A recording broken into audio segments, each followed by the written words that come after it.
എല്ലാവർക്കും കുക്കുത്രിനിയിലേക്ക് സ്വാഗതം. ഈ വേനൽ ചൂടിൽ നമ്മുടെ ഉള്ളിൽ കുറച്ചൊന്ന് തണുപ്പിക്കാൻ പറ്റിയ 2 തരം ലസ്സിയുടെ റെസിപ്പി ആയിട്ടാണ് ഞാനിന്ന് വന്നിരിക്കുന്നത്.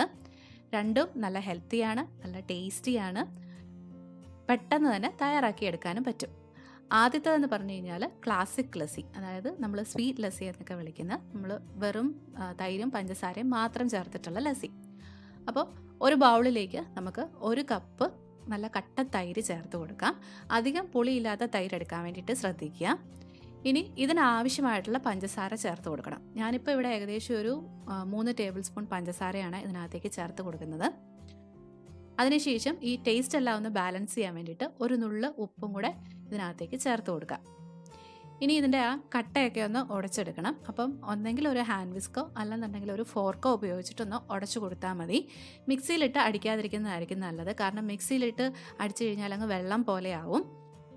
അതിനേക്കാൾ നല്ലത് ഇത് നന്നായിട്ട് ഉടച്ചതിന് ശേഷം നമുക്ക് ആവശ്യമുള്ള കൺസിസ്റ്റൻസിയിലേക്ക് ആവശ്യമായിട്ടുള്ള വെള്ളം ഇതിനകത്തേക്ക് ചേർത്ത് കൊടുക്കുന്നതായിരിക്കും. അപ്പം ഞാൻ ഇതിനകത്തേക്ക് ഒരു 1/4 കപ്പോളം വെള്ളം കൂടെ ചേർത്ത് കൊടുക്കുന്നുണ്ട്.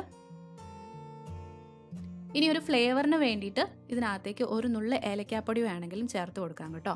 ഞാനിപ്പം ഇതിനകത്തേക്ക് ഏലക്കാപ്പൊടി ഒന്നും ചേർക്കുന്നില്ല. ഇനി ഇത് നമുക്കൊരു സെർവിങ് ഗ്ലാസ്സിലേക്ക് പകർത്താം.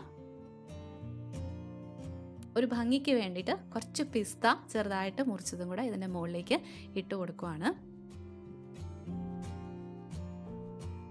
അങ്ങനെ നമ്മുടെ ക്ലാസിക് ലസ്സി തയ്യാറായിട്ടുണ്ട്. രണ്ടാമത്തേതെന്ന് പറയുന്നത് മാംഗോ ലസ്സിയാണ്. നമ്മൾ ആദ്യം തയ്യാറാക്കിയ ലസ്സി പോലെ തന്നെയൊക്കെയാണ്, പക്ഷേ അതിനകത്തേക്ക് കുറച്ച് മാങ്ങായും കൂടെ അടിച്ച് ചേർക്കുന്നുണ്ടെന്ന് മാത്രം. ഇത് കുട്ടികൾക്കൊക്കെ ഒരുപാട് ഇഷ്ടമാകുന്നൊരു ലസ്സിയാണ് കേട്ടോ. അതിന് വേണ്ടിയിട്ട് ഞാനൊരു ചെറിയ മാമ്പഴം ഇതുപോലെ ചെറിയ കഷ്ണങ്ങളാക്കി മുറിച്ചെടുത്ത് വെച്ചിട്ടുണ്ട്.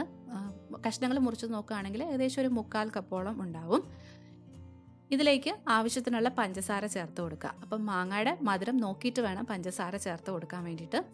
അധികം മധുരം വേണ്ടാന്നുണ്ടെങ്കിൽ പഞ്ചസാര ചേർത്ത് കൊടുത്തില്ലെങ്കിലും കുഴപ്പമില്ല.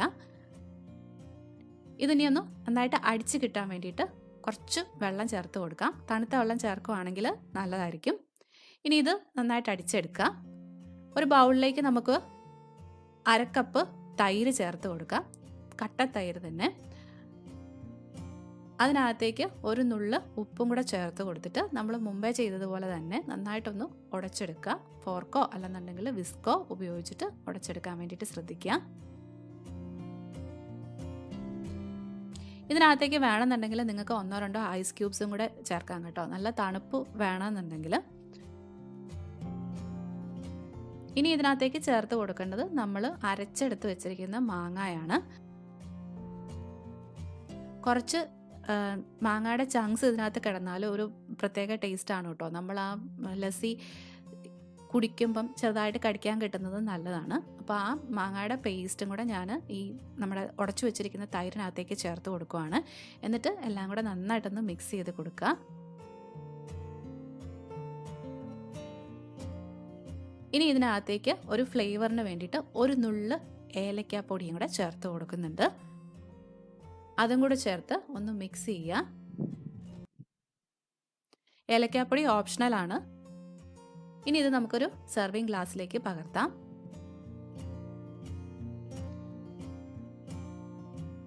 ജസ്റ്റ് ഒന്ന് അലങ്കരിക്കാൻ വേണ്ടിയിട്ട് ഒരു ചെറിയ കഷ്ണം മാമ്പഴവും ഒപ്പം ഒരു മിൻറ്റിൻ്റെ ഇലയും കൂടെ വെച്ച് കൊടുക്കുന്നു. അങ്ങനെ നമ്മുടെ ടേസ്റ്റി ആയിട്ടുള്ള മാംഗോ ലസ്സിയും റെഡി ആയിട്ടുണ്ട്. അപ്പം എല്ലാവരും ഈ ചൂടുകാലത്ത് ഈ 2 ലസ്സി ഒന്ന് ട്രൈ ചെയ്ത് നോക്കൂ. കുട്ടികൾക്ക് വരെ തയ്യാറാക്കി എടുക്കാവുന്ന അത്ര ഈസി ആയിട്ടുള്ള 2 റെസിപ്പികളാണ്. ട്രൈ ചെയ്ത് നോക്കിയിട്ട് നിങ്ങളുടെ ഫീഡ്ബാക്സ് ഒക്കെ എന്നെ അറിയിക്കാൻ മറക്കരുത്. വീണ്ടും നല്ലൊരു റെസിപ്പി ആയിട്ട് വരാം. അതുവരെ ബൈ ബൈ, ടേക്ക് കെയർ.